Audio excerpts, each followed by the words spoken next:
حبايب قلبي تيتا، عاملين ايه يا عيال؟ يا رب تكونوا بخير وبتذاكروا كده عشان الامتحانات خلاص على الابواب. شدوا حيلكم كده. امال تعالوا النهارده اوريكم حكايه جامده جدا بقلم الكاتبه المبدعه القمريه السكرايه آية موافي. يلا نشوف هتروح بينا على فين. كان فهمي قاعد مع نجلاء في كافيه من الكافيهات الراقيه وبيتكلم بغيظ. انا بجد مش عارف اعمل ايه مع عيالي، انا خلاص تكة وهتجنن بسببهم. مش لوحدك يا فهمي، انا برضو عيالي مجننني وخلاص، بقيلي تكة واشد في شعري منهم ومن عمايلهم. امال هيعملوا ايه لما يعرفوا اننا هنتجوز؟ انا خايف قوي من ردة فعلهم.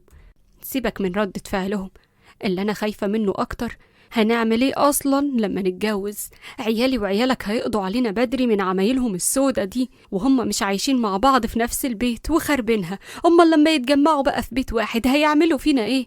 دول هيقضوا علينا بدري بدري من مصايبهم دي. مش عارف يا نجلاء، بس احنا لازم نفكر. للأسف احنا فشلنا ان احنا نربيهم ونسيطر عليهم. احنا محتاجين حد يقدر ان يربيهم من اول وجديد ويسيطر عليهم ويمشيهم على العجين ما يلخبطوش. ويا ترى مين بقى اللي يقدر يعمل كده يا فهمي؟ هرش في دماغه وهو مش فاهم، بس مرة واحدة ابتسم بخبث وقال: انا عرفت خلاص مين اللي هيعمل كده. بعد شوية عند نرجس دخل خالد البيت اللي عايشة فيه نرجس، واتصدم لما لقاها مشغلة التلفزيون على قناة رقص زومبا وبتحاول تقلدهم. هرسوح، انت بتعملي ايه يا تيتا؟ حطت نرجس ايدها على قلبها وشهقت بخضة: انت ازاي دخلت هنا يا واد انت؟ خضتني. عاجبك كده؟ على فكرة بقى انت اللي مش قافلة الباب كويس، اعمل لك ايه يعني؟ وبعدين انت كنت بتعملي ايه؟ ها كنت بتعملي ايه يا تيتا؟ وانت مالك يا حشر انت جاي هنا ليه اساسا؟ اكيد هو كلمك وبعتك صح؟ وهو انا حد مدوخني غيركم؟ انت مزعله الراجل ليه؟ يعني حتى وهو في الغربه منكده عليه ليه كده يا وليه يا مفتريه؟ ما ترحمي الراجل. انا برضو اللي نكديه؟ طب لو انت راجل قرب واوريك مين دي اللي نكديه ومفتريه. خالد رجع خطوه لورا بتوتر. مين اللي قال عليكي كده؟ قوليلي وانا اديهولك بالجزمه واعلمهولك الادب من اول وجديد. نرجس بصت عليه بغيظ وسكتت. ما قلتليش برضو انت زعلانه منه ليه يا تيتا؟ فشتي بيخونك ولا ايه؟ وهو يقدر يعمل كده برضو؟ ده انا كنت عبيته في شنط سودا عشان يبقى عبرة للي زيه. قربت نرجس منه. خليك عارف يا خلودي ان انا لو قفشت حد معين كده بيخون مراته وبيلعب كده ولا كده بديله، هخليه يسلم لي على المرحوم ابويا. بلع خالد ريقه بخوف. حرمت، ربنا حرمت من زمان وبطلت العب بديلي، وحتى لو كنت بفكر مستقبلا فانا برضو حرمت على فكرة وربنا. ايوه كده، رجاله ما بتجيش غير بالعين الحمراء. يرضيك يا خالد وانا بتكلم مع علي يقول لي ان انا كبرت في السن وعظم ركبي بقى بيطقطق؟ ضحك خالد عليها. عشان كده كنت بتحاولي تمرني جسمك يا تيتا؟ يا تيتا انت اللي زيك خلاص بقى عنده خشونة في الركب ومستحيل تفك. اللي هو انت يا تيتا عندك كام سنة؟ نرجس بصت له بصدمة. تعرف يا خالد الأهم من تمرين الركب ايه؟ تمرين الإيد يا روح أمك. قالت نرجس كده ونزلت بإيديها على وشه وكمان على قفاه. صرخ خالد بوجع وبصلها بصدمة. تحب أمرن إيدي التانية يا روح أمك؟ لا لا لا يا تيتا، لا لا لا، أنا بقول تخليكي مرتاحة أحسن.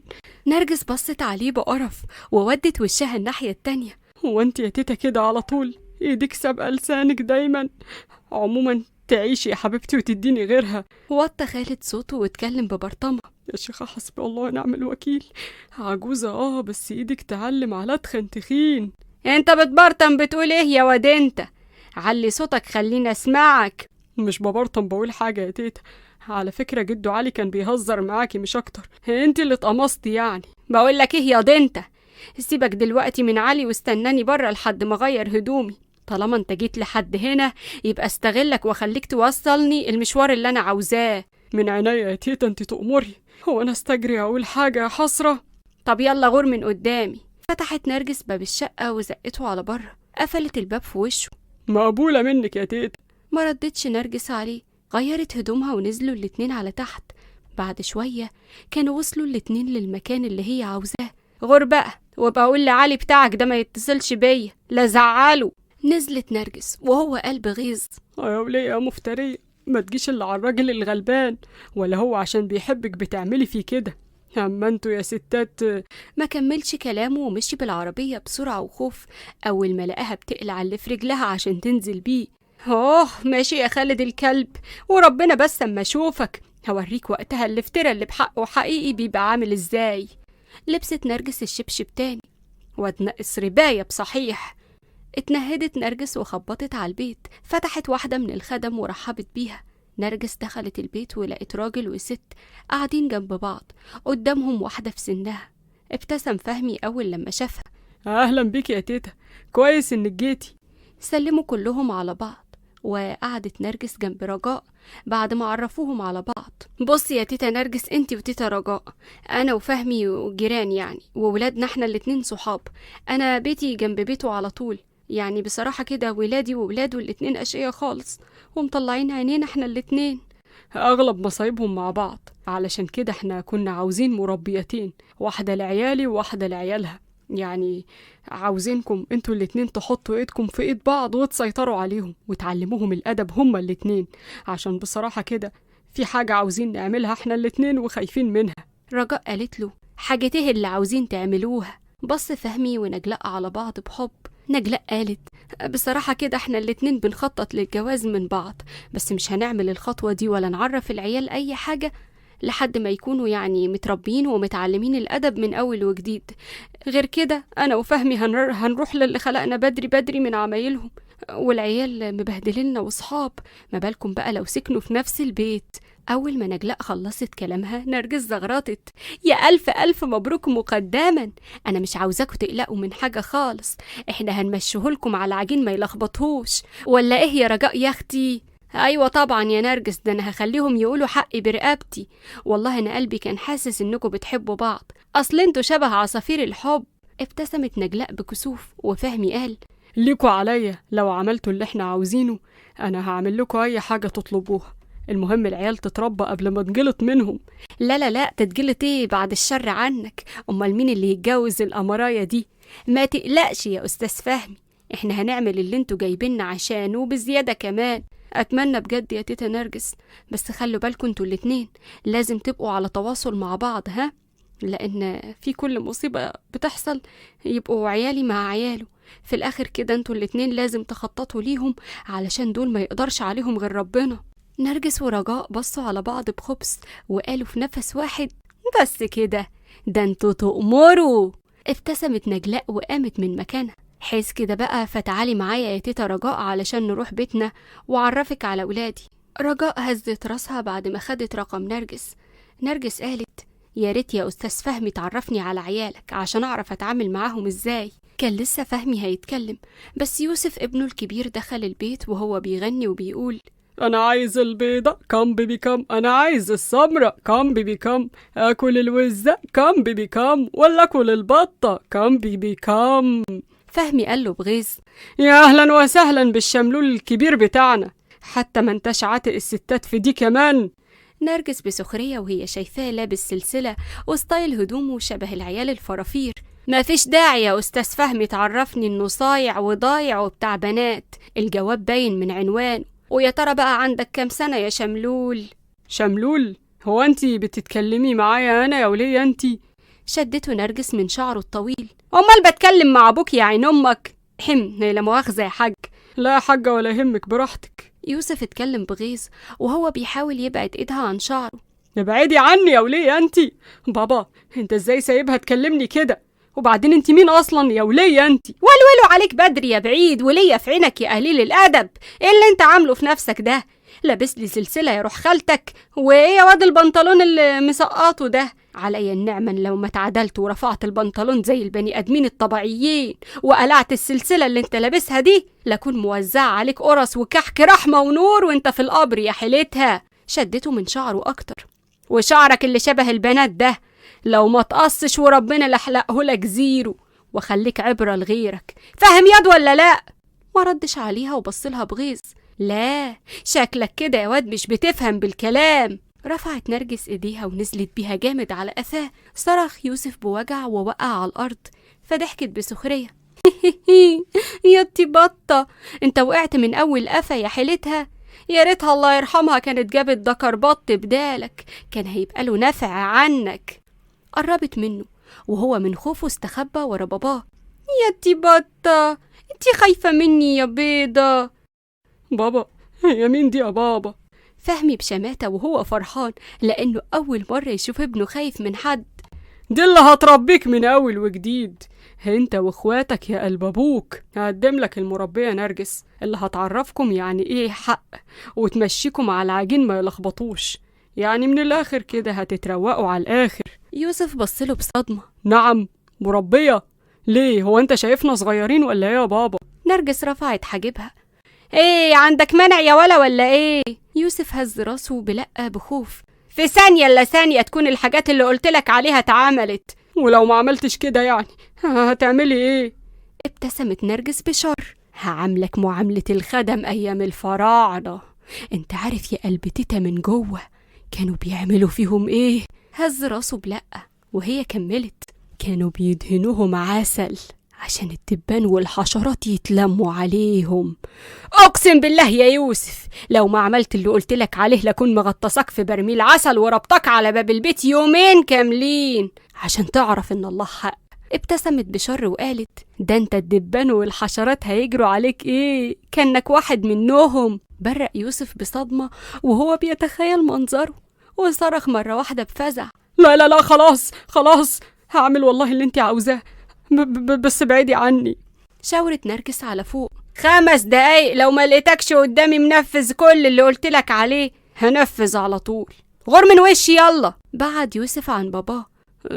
طب اقول لك حاجه بقى، انت وليا سايكو، ها، وحسبي الله ونعم الوكيل في الظالم والمفتري. كانت لسه نرجس هتقرب منه بس جري على فوق. سقف لها فهمي وهو فرحان. برافو يا تيتا، برافو فعلا، صدق اللي قال ما يجيبهاش اللي حارمها. دي أول مرة يوسف ابني يخاف من حد وينفذ طلباته. ولسه يا أستاذ فهمي، هو أنا لسه عملت حاجة؟ ده أنا همشي لك عيالك على عجين ما يلخبطوش. أمال فين بقى عيالك؟ سجا وعمر. سجا بنتي نايمة، هي أصلا من ساعة ما اتخرجت من الكلية ومش بتعمل حاجة غير إنها تسهر طول الليل وتنام طول النهار. والشملول التاني؟ في المدرسة، عنده 16 سنة. تمام، دقت ساعة العمل. ممكن يا أخويا بس لو تكرمت تشاورلي على الأوضة اللي فيها بنتك؟ هز راسه وضحك. بس كده، من عينيا الاتنين. الأوضة دي يا تيتا. شاور لها على الأوضة بتاعت بنته. فطلعت على فوق وفتحت الباب ومن غير أي مقدمات جابت جردل المية متلجة وكبته عليها. قامت سجا من النوم مفزوعة وهي بتصرخ. قبل ما تستوعب أي حاجة نرجس قالت انتي مفكرة نفسك ايه يا بت عشان تسهري طول الليل وتنامي طول النهار؟ ايه ده، انتي مين؟ انتي مجنونة يا ست انتي ولا ايه؟ أنا مجنونة؟ طب أنا هوريكي يا أم لسان طويل المجنونة دي هتعمل فيكي ايه. قربت نرجس ومسكتها من دراعها وعضتها جامد. صرخت سجا بوجع وقالت بصراخ بابا الحقني يا بابا، يا بابا انت فين؟ فهمي جه على الصوت وأول ما سجا شافته بعدت عن نرجس واستخبت وراه. هي مين الست دي يا بابا وبتعمل كده ليه؟ هو انتي مفكرة ايه يا بت؟ ها، مفكرة لما تستخبي ورا ابوكي هتتحمي فيه مني؟ لا يا حلوة، انا لو عاوزة اجيبك من شعرك واعجنك هعملها. اسمعي يا بت انتي، من النهاردة مفيش حاجة اسمها سهر. انتي هتصحي زي البني ادمين وتنامي زي البني ادمين. جو النهار ليل والليل نهار ده ما يمشيش معايا. شايف يا بابا بتقول ايه؟ هي مفكرة نفسها مين دي عشان تكلمني أنا كده وتتحكم فيا بالطريقة دي؟ بعد سجا عنه واتكلم ببرود. دي المربية بتاعتك انتي واخواتك، من النهاردة كلمتها تتسمع، مفهوم؟ مربية بتاعتي؟ انت بتقولي يا بابا؟ هو انت شايفنا أطفال صغيرين ولا ايه؟ يا بنت هو انت مفكرة التربية للصغيرين بس ولا ايه؟ لا يا حلوة، للناس الشحطة اللي مش متربين زيكوا كده ليهم ناسهم اللي تربيهم. شاورت نرجس على نفسها بفخر. وانا الناس دي؟ بصت لها يا سجا بغيظ واتكلمت بعصبية وهي بتحاول تتحامى في ابوها. اسمعي يا ست انتي، انا الجو ده مش عليا، ها، يعني اسمعي، الجو ده مش عليا، انا محدش يتحكم فيا، فلو سمحتي خدي بعضك وامشي من هنا. ظهر يوسف اللي كان قالع السلسلة وحلق شعره ورفع البنطلون زي ما طلبت منه واتكلم بصدمة. الله يخرب بيتك، انتي بتقولي ايه يا سجا؟ انتي عارفة لو ما سمعتيش كلامها هتعمل فيكي ايه؟ سجا بصت له باستغراب من هيئته. إيه هتعمل ايه يعني؟ قرب وهمس لها في ودنها، فشهقت بصدمة وخوف. قربت نرجس منها وشدتها من ودانها بغيظ. بت انتي كنتي بتقولي ايه يا بت من شوية؟ ها سمعيني تاني، كنتي بتقولي ايه؟ سجا بلعت ريقها بخوف. انا كنت بقول ان كل طلباتك اوامر، وهو انا طول برضو واحدة زي العسل زي كده تتحكم فيا؟ نرجس ابتسمت بغرور. عندك حق، انا فعلا عسل. اوعي يا سجا يا حبيبتي تكوني بتقولي كده غصب عنك، ازعل والله. لا لا لا طبعا، غصب عني ايه؟ انا بقول كده وانا بكامل ارادتي. شاطرة يا حلوة. لما اخوكوا التالت يجي بقى هقول لكم على الشروط اللي هتمشوا عليها. وانتي قدامي يلا تحت، يلا اعملي لك حاجة مفيدة، على الله اشوفك بتنامي. لا نومي خلاص، انا ما بقتش عاوزة انام. نزلت سجا على تحت بخوف، ويوسف راح على اوضته وكان متغاظ جدا. اول ما يوسف راح على اوضته طلع موبايله واتصل بصاحبه عز وحكاله اللي حصل. ضحك عز واللي كان بيشبهه في الستايل القديم بتاعه قبل ما نرجس تعلمه الادب. بقى انت يا شحط، انت ابوك جايب لك مربيه. انت عارف لو حد من البنات اللي احنا ماشيين معاهم عرفوا بالموضوع ده هيعملوا ايه؟ ضحك عز بصوت عالي، فيوسف رد عليه بغيظ. انت بتضحك عليا يا زفت انت. هو انا متصل بيك عشان تشوف لي حل ولا عشان تتنيل تضحك؟ تصدق الولية اللي عندك دي قالت حاجة صح؟ قالت يا ريتها كانت جابت دكر بط بدالك. انا هقفل دلوقتي يا يوسف عشان داخل على البيت، ابقى اغير هدومي واتصل بيك عشان اضحك عليك تاني. سلام يا صاحبي. قفل عز في وشه، ويوسف كان هيفرقع من الغيظ. بقى كده يا عز؟ طب والله لو موريك صبرك عليا بس. غير يوسف هدومه وراح على بيت عز عشان يتخانق معاه. أول لما يوسف دخل اتصدم لما لقى رجاء ماسكة عز من هدومه ونازلة تلطيش فيه، وباقي اخواته البنات واقفين بخوف وحاطين وشهم في الأرض. يوسف اتكلم بصدمة. ايه ده؟ ايه اللي انا شايفه ده؟ ايه يا واد يا عز؟ مين دي؟ بصت عليه رجاء من فوق لتحت، وعز انتهز الفرصة وجري على يوسف استخبى وراه. الحقني يا يوسف، الحقني الحقني من المتوحشة دي، بهدلتني انا ومريم ومنى. يوسف وهو بيبص لرجاء بخوف. هي مين دي كمان؟ هو النهارده اليوم العالمي للستات العواجيز ولا ايه؟ انت تقصد ان انا عجوزة يا واد انت ولا ايه؟ كان لسه يوسف هيأكد لها انها فعلا عجوزة، بس سكت بخوف لما افتكر نرجس واللي عملته فيه، وافتكر كمان الأقلام اللي رجاء لسه مديها العز. انا هعد من 1 ل3، لو ما بعدتش المهزأ ده من وراك هعتبرك معاه وتبقى عدوي، وهعلم عليكم انتوا الاتنين. أول ما رجاء قالت كده زق يوسف عز ناحية رجاء. لا معاه ايه؟ انا ما اعرفوش اصلا. رجاء مسكت عز من قفاه. بقى كده يا واطي؟ طول عمرك ندل يا يوسف. ها يا واد انت، هتقص شعرك اللي قرب يعشش فيه العناكب ده ولا قصهولك انا؟ لا هقصه يا تيتا، هقصه واقلع السلسلة كمان، ولو عاوزاني اغير ستايل لبسي هعمل كده. هو انا ليا غيرك يعني ولا ايه يا عسل؟ سابته رجاء وهي بتقول ايوه كده، ناس مش بتيجي غير بالعين الحمراء. رجاء بصت على مريم ومنى اخوات عز واتكلمت بحدة. وانتوا هتعملوا اللي قلت عليه ولا يحصل فيكوا زي ما حصل في البقف ده؟ مريم اتكلمت بخوف. مريم عندها 20 سنة. لا هنعمل كل اللي انتي عاوزاه، خلاص انا مش هسهر ولا اروح في حتة، هعمل كل اللي انتي عاوزاه. منى اللي عندها 15 سنة اتكلمت بخوف. وانا يا تيتا هذاكر وبطل اجيب كحك. مسكتها رجاء من شعرها. لا، ما هو انت هتعملي حسابك انك لو جبتي كحك في اي مادة هعملك عجين واشكلك، فاهمة يا بت ولا لا؟ هزت راسها بخوف. يلا يا بت انت وهي، يلا على اوضتك، وانت اعمل اللي قلتلك عليه. عز هز راسه بخوف، ويوسف قال هو لو ما فيهاش إساءة أدب يعني ممكن أعرف انت مين؟ انا المربية رجاء، اللي هتربيهم من اول وجديد، هما واللي يتشدد لهم. يوسف وقتها ضحك جامد، وعز ودى وشه الناحية التانية بغيظ. هو ابويا وامك مطبخينها سوا ولا ايه؟ ها كان في واحد كده يا عز بيضحك عليا من شويه عشان بابا جاب لي مربيه. تعرفوا؟ لو تعرفوا قول له ولا تعايرني ولا عايرك، الهم طايلني وطايلك يا موكوس. بصله عز بغيظ وطلع اوضته عشان يعمل اللي اتطلب منه. رجاء بصت على يوسف وهي رافعه حاجبها فتحمحم. طب همشي انا، عن اذنك بقى يا تيتا. يوسف خرج بره وما بقاش عارف يتضايق بسبب نرجس ولا يضحك على صاحبه. عند نرجس دخل عمر واللي عنده 16 سنة، كان بيغني وبيقول: أنا في الغرام أنا دايبة صبابة، ياما في الغرام والعشق غلابة، اللي أنا بهواه يا عيني ناسيني، وشغلني هوا ومسهر عيني. كان لسه عمر هيكمل، لكن نرجس ظهرت من وراه ومرة واحدة نزلت بإيدها على قفاه. وإيه كمان يا عين أمك، وإيه كمان؟ لفلها عمر وهو موجوع ومصدوم في نفس الوقت. إيه ده؟ أنت مين؟ إيه اللي أنت عملتيه ده يا ست أنت؟ أنا أبقى نرجس المربية يا روح خالتك. أنا عرفت من أبوك إنك كل سنة بتشيل بدل المادة 2 وبتروح تمتحن في الصيف. بقولك إيه يالا، شغل الصياعة ده مش عليا، ها؟ أنت من النهاردة هتذاكر، فاهم يا روح خالتك ولا لأ؟ نعم يا حلوة.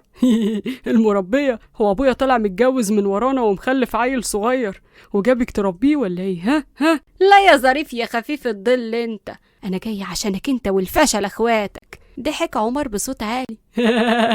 لا، واضح ان بابا من السن خرف وجايب لنا كمان واحدة عجوزة قال ايه تربينا. يلا يا ولية انت، يلا روحي شوفي كنت رايحة فين، يلا من هنا. كان لسه عمر هيمشي بس صرخ بوجع لما مسكت دراعه ولوته ورا ظهره جامد. برق بصدمة، كان بيحاول يفك نفسه منها لكن مش عارف. ايه ده؟ في ايه القوة دي؟ انت متأكدة انك ست عجوزة مش واحدة عشرينية ولا ايه؟ ده انت عندك عصب مش عندي، يخرب بيتك. اولا يا حيلتها انا مش عجوزة في عينك جاتك الهم. ثانيا عشان انا مش خايبة زيكم ومتأسسة من وانا صغيرة وبتغذى على السمن البلدي، مش زيكم عايشين على الاكل الجاهز والمواد الحافظة. لا وخد كمان التقيلة يا حبيبي، انا مش بس بلوي الدراعات، لا انا بكسرها كمان. ضغطت على ايده اكتر. تحب اكسر لك دراعك يا ولا تسمع الكلام من سكات زي الشاطر؟ هسمع الكلام وربنا، بس سيبي دراعي. سابت نرجس دراعه وهو دلك ايده بوجع. نادت نرجس بصوت عالي على يوسف وسجا، فجت سجا وايدها مليانة صابون. نعم يا تيتا، والله كنت بغسل المواعين زي ما حضرتك طلبتي.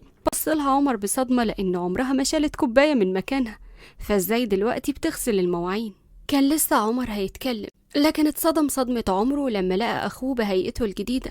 يوسف اتكلم بخوف. نعم يا تيتا، حضرتك عاوزة ايه؟ هو ايه اللي انا شايفه ده؟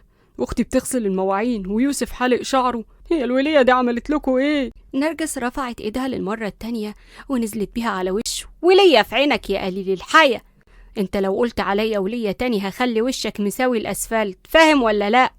هز راسه بخوف ونرجس قالت: اسمعوا بقى التعليمات اللي هقول عليها دي. انت يا يوسف هتنزل تشتغل مع ابوك في المصنع وانت حاطط في بقك جزمة. برق يوسف بصدمة. بس انا مش بحب اشتغل يا تيتا. ان شاء الله عنك ما حبيت، وبعدين انا مش بخيرك يا قلب امك، انا بعرفك اللي هيحصل ده اولا. ثانيا بقى مفيش سهر برا البيت لحد الساعة 12 يعني الساعة 11 بالكتير تكونوا موجودين هنا. 11 ودقيقة هتزعلوا مني جامد. سجا بصت لها بصدمة. 11 إلا آخرنا؟ لا طبعا يا تيتا، هو انت يا بنت مفكرة ان انا بخيركم ولا بتسهر معاكم؟ وبعدين انت مفكرة انا اقصدك انت في الوقت ده ولا ايه؟ ابتسمت سجا وابتسامتها تلاشت اول ما سمعت نرجس بتقول: انتي اخرك 8، مفيش بنت محترمة تقعد برا البيت اكتر من كده لوحدها. سجا جزت على سنانها بغيظ، كان نفسها تعترض بس خافت منها. وانت يا زفت الطين يا اللي اسمك عمر انت. ايوه يا تيتا نعم. انت تيجي من المدرسة على البيت على طول تذاكر، فاهم ولا لا؟ مش هينفع يا تيتا، انا ورايا دروس كتير قوي علشان كده برجع البيت متأخر. ده على اساس ان انت بتروح الدروس قوي. انا عارفه يا ولا انك بتخلع من الدروس ومن بدايه السنه وانت ما رحتش ولا درس، عشان كده هتفضل مرزوع جنبي تذاكر، يا اما وربنا حصرك على نفسك وعلى شبابك ومن اللي هعمله فيك. حد عنده اعتراض؟ كلهم هزوا راسهم بخوف ونرجس قالت: يا خساره، كان نفسي حد يعترض، كان نفسي هوا اتدرب ملاكمه عليه، بس يلا ماليش نصيب. روحي يلا يا سجا كملي المواعين، وانت يا يوسف روح على المصنع عشان تشيل ابوك شوية، وانت يا مهزة انت. نعم يا تيتا. تجيب كتبك وتترزع عشان تذاكر وتسمع لي، فاهم ولا لا؟ حاضر يا تيتا حاضر. خرج يوسف على بره عشان يروح المصنع، وسجا دخلت المطبخ بغيظ وهي بتدبدب في الارض. ونرجس قالت: دبدبي يا اختي كمان وكمان دبدبي. بصت نرجس على عمر بحدة فقال لها بخوف: ثانية إلا ثانية وتلاقيني جايب الكتب والله. جري عمر من قدامها بسرعة: علم تخاف ما تختشيش. جه عمر بعد شوية وقبل ما يفتح الكتاب لقى نرجس بتحط الشبشب قدامه. إيه ده يا تيتا؟ ده الشبشب يا قلب أمك، عشان لو حاولت تلعب بديلك كده ولا كده وتهرب من المذاكرة أنا مش هسمي عليك. عمر بصلها بغيظ وبدأ يذاكر. بالليل كانت سجا بتكلم مريم صاحبتها في الموبايل وبتقول: بقولك يا مريم، الوضع اللي احنا فيه ده مش عاجبني، أنا مش هفضل في البيت زي الفازة كده، أنا اتعودت أخرج، إيه رأيك لما نغفلهم ونخرج؟ يا ريت والله، كمان الواد تامر وحشني قوي، هو عامل بارتي في البيت بتاعه ولازم نروح. يا دي أم تامر بتاعك ده، والله أنا ما عارفة الواد الملزق بتاعك ده عاجبك فيه إيه. بصي، أول ما أحس إن تيتا نرجس نامت هروح هناك وإنتي تحصليني، اتفقنا؟ اتفقنا. وأنا كمان هعمل كده لما أحس إن تيتا رجاء نامت هي كمان. قشطة، اتفقنا. يلا اقفلي بقى عشان أجهز نفسي. قفلت سجا معاها وبدأت تحط ماسكات على وشها. عند يوسف كان بيتكلم مع عز في الموبايل وبيقوله بصوت واطي: هاي يا عز، غفلت الولية اللي عندك وخرجت من البيت من غير ما تاخد بالها ولا لسه؟ ايوه يا يوسف، اخلع انت كمان وحصلني. هخلع طبعا، انا مستحيل اضيع المزز الحلوة دي من ايدي. قفل يوسف معاه وخرج من البيت وهو بيبص حواليه بتوتر. أول لما يوسف خرج ركب عربيته وراح على الملهى الليلي اللي بيسهر فيه. بعد شوية وصل يوسف وقعد مع عز وقدامهم بنتين لابسين قصير وضيق. ناني قالت: ايه ده، ايه الستايل ده يا عز، بجد حبيت. عز اتكلم بغرور: بيبي، انا يليق عليا اي ستايل، ده انا عز يعني مش اي حد. كان يوسف بيغمز لواحدة فيهم بس اتصدم لما لقى نرجس ورجاء واقفين قدامهم وبيبصلهم بشر وبتوعد. كانت نرجس ماسكة الشبشب في ايديها وفي وضع الهجوم، ورجاء ماسكة العكاز في ايديها وبصلهم بشر. بلع عز ريقه بخوف لما أخد باله منهم، والاتنين في نفس واحد قالوا بخوف: هرسوح، روحنا في داهية.